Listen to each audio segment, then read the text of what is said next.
So welcome again. In this session, we will learn how to add bookmark toolbar in the Mozilla Firefox browser. So this toolbar, this bookmark toolbar will come over here. At present, this nothing is there. So if we open this new tab, nothing is coming over here. So we'll add here. Okay.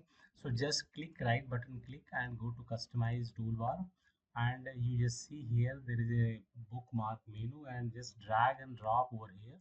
Okay, now you see this toolbar has already come over here. Okay, so you can click on the done, and if you open a new tab, this will come over here. Okay, so if you click over here, you can manage from here.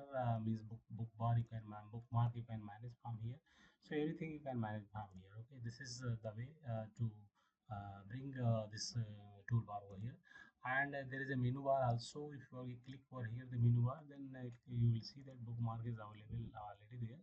But for bringing this toolbar here, so you can means go to customize toolbar as we told earlier. So this is all. Thank you very much.